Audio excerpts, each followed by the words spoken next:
Je m'appelle Dr Arthur Hartmann. J'ai 63 ans. J'ai passé toute ma carrière médicale à soigner des adultes plus âgés.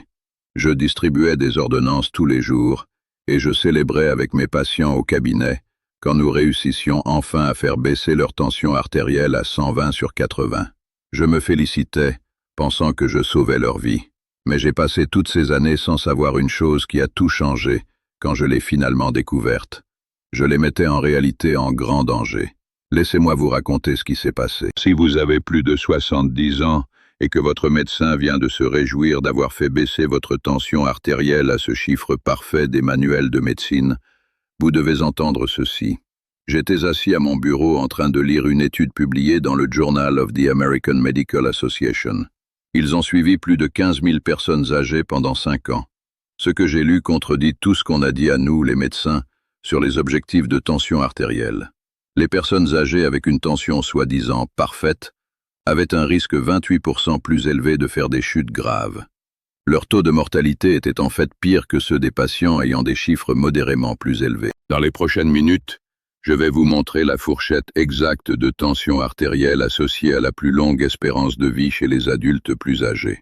Je vais vous montrer pourquoi l'objectif standard pourrait être mortel après 75 ans, et je vais vous montrer un test simple que vous pouvez faire chez vous ce soir et qui pourrait prévenir une chute dévastatrice. Ces informations pourraient véritablement vous sauver la vie, ou sauver celle d'un de vos proches. J'en suis absolument certain. Avant d'aller plus loin, j'ai besoin que vous fassiez quelque chose pour moi. Laissez un commentaire tout de suite avec juste votre âge. Juste votre âge, rien d'autre. Je veux voir exactement qui regarde cette vidéo, parce que les informations que je vais partager s'appliquent très différemment selon que vous avez 65, 75 ou 85 ans. Et si vous vous êtes déjà senti étourdi en vous levant d'une chaise ou en sortant du lit, ajoutez le mot « vertige » à votre commentaire. Ce sont des informations cruciales, et vous comprendrez pourquoi dans quelques minutes. Voici ce qui se passe dans les cabinets médicaux de tout le pays en ce moment même. C'est exactement ce qui s'est passé dans mon propre cabinet pendant des années. Un patient de 78 ans vient pour un bilan de santé. Appelons-le Robert, un de mes vrais patients. J'ai vérifié son dossier, et sa tension artérielle était de 145/86. J'ai regardé les directives médicales standards sur l'écran de mon ordinateur. J'ai vu que l'objectif était inférieur à 130, et j'ai immédiatement attrapé mon ordonnancier. J'ai ajouté un médicament, et quelques semaines plus tard, j'en ai ajouté un autre. Au cours des 6 mois suivants, la tension de Robert a magnifiquement baissé à 124/78. J'étais tellement satisfait, je lui ai fait un grand sourire et je lui ai dit qu'il s'en sortait très bien. Tout le monde pense que c'est une énorme réussite, mais voici ce que les directives médicales omettent complètement de prendre en compte. Ce même homme de 78 ans s'est levé pour aller aux toilettes une nuit. Il est sorti du lit, et sa tension artérielle a chuté rapidement de 124/78 à 88/56 en quelques secondes. Sa fille m'a appelé le lendemain matin en pleurs, m'expliquant que son cerveau ne recevait pas assez de flux sanguin. Elle a dit qu'il avait senti la pièce tourner, qu'il avait cherché le mur avec sa main, l'avait manqué, et qu'elle l'avait trouvé par terre. Il est tombé lourdement. Soudainement, je ne lui parlais plus de ses chiffres de tension artérielle. J'allais lui rendre visite à l'hôpital pour parler d'une fracture de la hanche et d'une opération d'urgence. Je l'ai regardé passer 3 semaines misérables dans une clinique de rééducation, ce qui a provoqué une cascade de complications terribles. Il a complètement perdu son indépendance et ne pouvait plus vivre seul. C'est moi qui lui ai fait ça. J'ai suivi les règles et j'ai brisé son corps. La recherche publiée récemment dans JAMA Internal Medicine aurait dû faire la une des journaux partout. Honnêtement, la plupart des médecins ne l'ont toujours pas vu, et la plupart des patients n'en ont certainement pas entendu parler.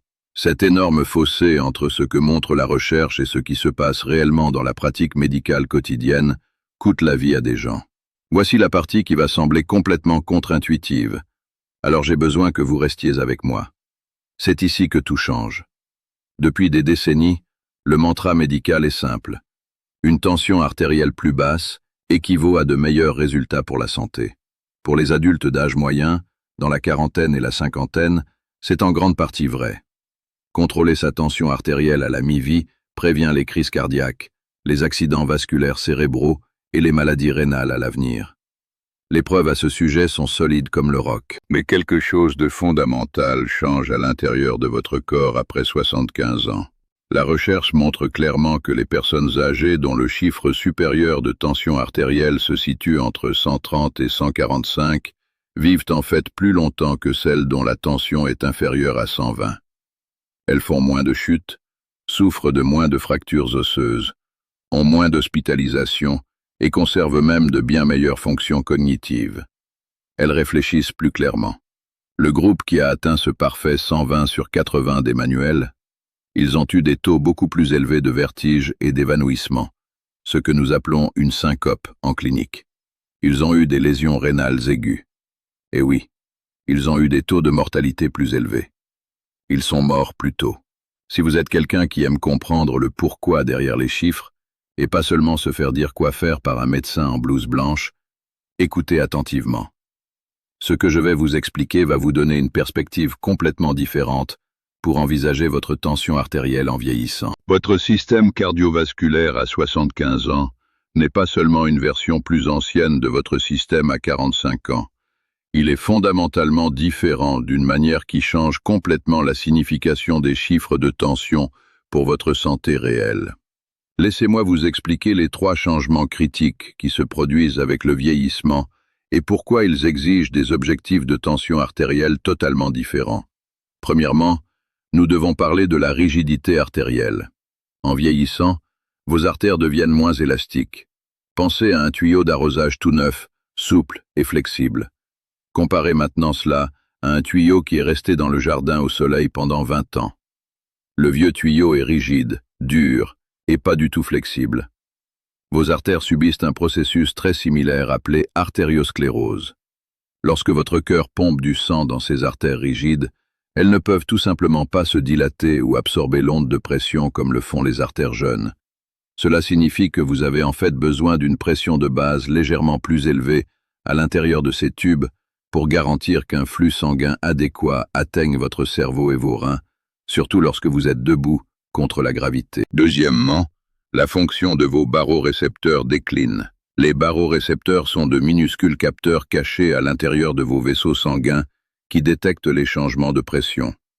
Ils signalent instantanément à votre cerveau d'ajuster votre rythme cardiaque.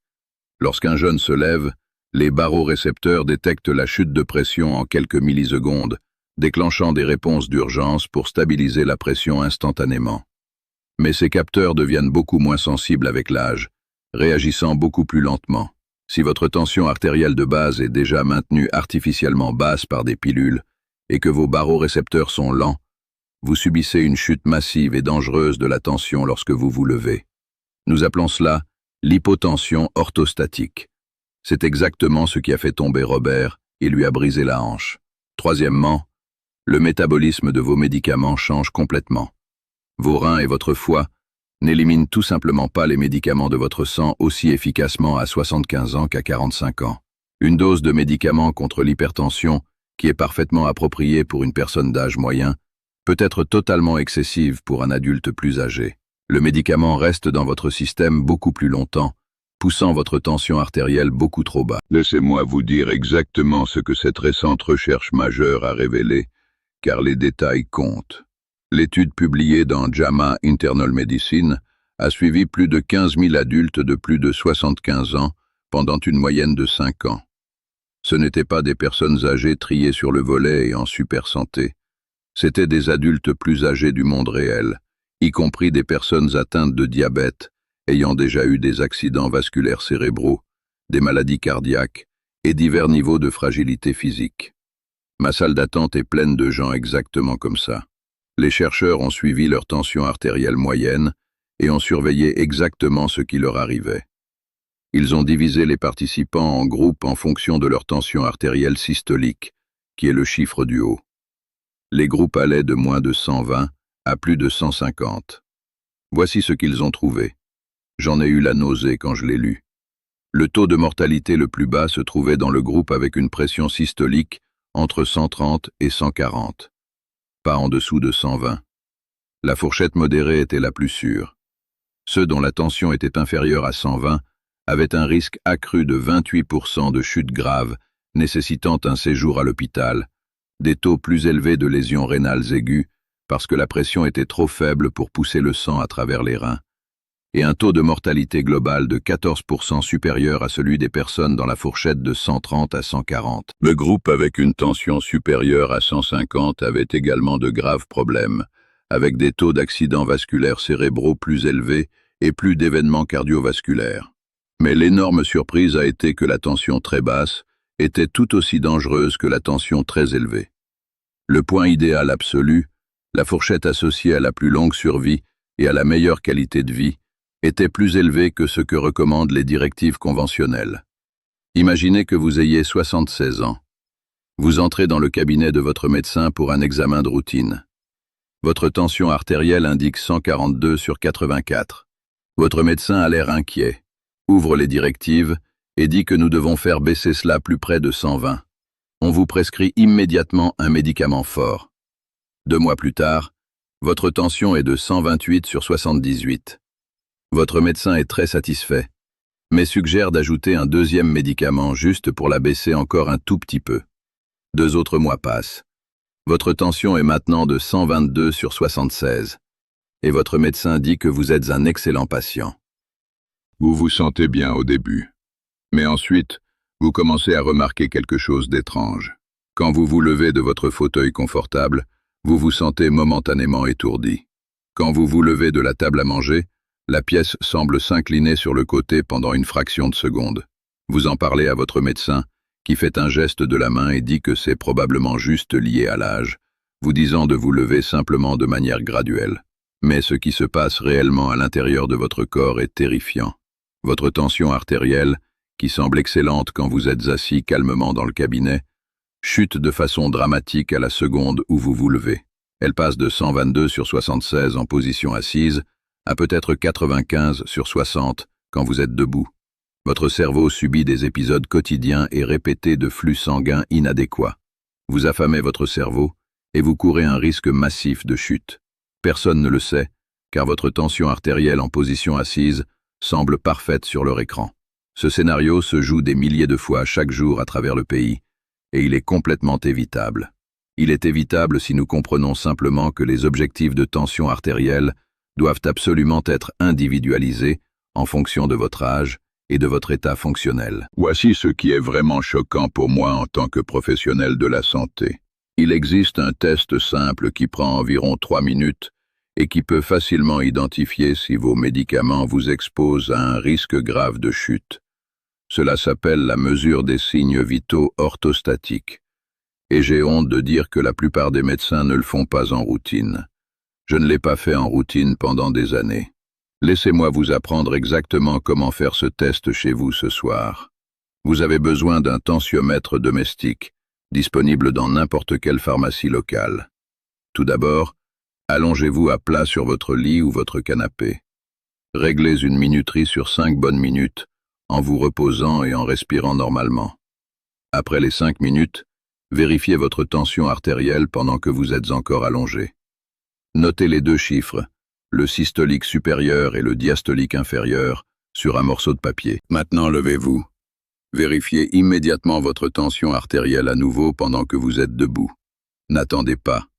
Notez ces chiffres en position debout à côté des chiffres en position allongée. Maintenant, comparez-les. Si votre tension artérielle systolique, le chiffre du haut, a chuté de plus de 20 points, ou si votre diastolique, le chiffre du bas, a chuté de plus de 10 points, vous faites de l'hypotension orthostatique. C'est un énorme signal d'alarme. Cela signifie que vos médicaments pour la tension sont peut-être beaucoup trop forts pour vous, ou que votre objectif de tension est tout simplement trop bas pour votre physiologie personnelle. Laissez-moi vous donner des chiffres très spécifiques pour que ce soit clair. Imaginez que votre tension allongée est de 125/78. Cela a l'air fantastique sur le papier. Mais quand vous vous levez, elle s'effondre à 98/64. C'est une chute systolique de 27 points. C'est extrêmement dangereux. Votre cerveau reçoit un flux sanguin inadéquat lorsque vous êtes debout, et vous êtes debout pendant la majeure partie de vos heures d'éveil. C'est exactement le test que votre médecin devrait faire à chaque visite si vous avez plus de 70 ans. S'ils ne le font pas, faites-le vous-même et apportez vos résultats à votre prochain rendez-vous. Alors, quelle devrait être votre véritable tension artérielle? Je vais vous donner les fourchettes spécifiques que la recherche suggère d'être associées aux meilleurs résultats pour différents groupes d'âge. S'il vous plaît, comprenez que ce sont des directives, et votre objectif individuel devrait toujours être déterminé avec votre médecin en fonction de votre tableau médical complet. Pour les adultes âgés de 65 à 74 ans, qui sont généralement en bonne santé et actifs, la recherche suggère qu'une fourchette de tension artérielle systolique de 130 à 140 est très raisonnable. Cela offre une excellente protection cardiovasculaire, tout en maintenant un flux sanguin adéquat. Pour les adultes de 75 à 84 ans, qui sont relativement en bonne santé, les preuves cliniques soutiennent une fourchette systolique de 135 à 145. Remarquez que c'est plus élevé que pour le groupe plus jeune, ce qui compense directement l'augmentation de la rigidité artérielle et les réponses plus lentes des barorécepteurs. Pour les adultes de plus de 85 ans, ou toute personne physiquement fragile, quel que soit son âge, une fourchette systolique de 140 à 150 peut en fait être l'objectif le plus approprié. À ce stade de la vie, prévenir les chutes et maintenir la qualité de vie quotidienne a souvent la priorité sur une réduction agressive de la tension artérielle. Quant au chiffre inférieur, la diastolique, il devrait généralement rester au-dessus de 65 pour les adultes plus âgés, idéalement entre 70 et 85, pour assurer le flux sanguin vers le muscle cardiaque pendant sa phase de relaxation. Si votre chiffre inférieur est constamment en dessous de 60, c'est quelque chose dont vous devez discuter avec votre médecin. Que se passe-t-il quand quelqu'un a 73 ans avec un diabète de type 2 et des antécédents de crise cardiaque? Si leur tension au cabinet est de 148 sur 86, viser 120 sur 80 n'est probablement pas la réponse, ni viser 150 sur 90. Pour un patient dans cette situation exacte, la recherche médicale suggère qu'un objectif autour de 130 à 135 pour le chiffre du haut pourrait être optimal. C'est assez bas pour fournir une protection cardiovasculaire, mais pas au point de créer un risque élevé de chute dangereuse. La clé absolue est que cet objectif doit être atteint très progressivement, nécessitant une surveillance attentive des effets secondaires chaque fois qu'un médicament est ajusté. Des symptômes comme les vertiges, une fatigue profonde et un brouillard mental nécessitent une véritable évaluation. Il pourrait indiquer que votre tension est poussée beaucoup trop bas, même si les chiffres semblent bons sur le papier. De plus, la tension artérielle varie constamment tout au long de la journée. Ce qui compte vraiment, c'est la moyenne au fil du temps. C'est exactement pourquoi la surveillance de la tension artérielle à domicile est si incroyablement précieuse. Elle vous donne une image beaucoup plus précise de votre véritable tension moyenne que les lectures occasionnelles et stressantes en cabinet. Vous vous demandez peut-être pourquoi votre propre médecin ne vous a pas mentionné cela. Cela se résume à la lenteur avec laquelle la pratique médicale change réellement. La plupart des directives sont basées sur des essais cliniques massifs, menés principalement auprès d'adultes d'âge moyen, conduisant à la supposition aveugle que ce qui est bon pour une personne de 50 ans doit être parfaitement bon pour une personne de 80 ans. Il faut des années pour que les nouvelles recherches sur les populations âgées filtrent dans la pratique clinique. Il y a aussi un profond facteur psychologique. Les médecins ont appris depuis l'école de médecine que baisser la tension sauve des vies. Il est très difficile de sortir de cet état d'esprit strict pour accepter que parfois, une élévation modérée est correcte, voire préférable. Laissez-moi vous montrer à quel point deux personnes du même âge peuvent être différentes. Les deux ont 81 ans. La première personne vit de manière indépendante, mais gère une légère insuffisance cardiaque, une maladie rénale chronique et de l'arthrose. Sa tension artérielle est de 158 sur 88. La deuxième personne est un golfeur de 81 ans en bonne santé et actif, avec la même lecture de 158 sur 88. Ils ont des profils de risque complètement différents. Pour la première personne, des médicaments agressifs comportent des risques massifs, pouvant causer des vertiges et une chute catastrophique. Une approche beaucoup plus raisonnable pourrait être des modifications du mode de vie d'abord, en acceptant un objectif de 140 à 145. Pour le golfeur en bonne santé, de simples changements de mode de vie pourraient ramener la tension à 145 sur 84, ce qui pourrait être parfaitement acceptable sans aucun médicament quotidien. Même chiffre, personnes différentes. Nous devons traiter le patient, pas le chiffre sur l'écran. Laissez-moi vous donner 5 mesures concrètes et spécifiques que vous pouvez mettre en œuvre dès ce soir. Premièrement, si vous avez plus de 70 ans et que vous prenez des médicaments, achetez un tensiomètre domestique et vérifiez votre tension 2 fois par jour pendant 2 semaines complètes. Tenez un journal écrit pour voir les véritables modèles. Deuxièmement, effectuez le test de tension artérielle orthostatique que j'ai décrit plus tôt.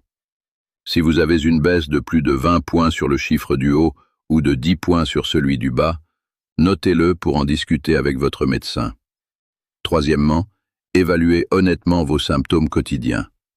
Des étourdissements ou une fatigue inexpliquée peuvent être des signes clairs que votre tension est tout simplement trop basse.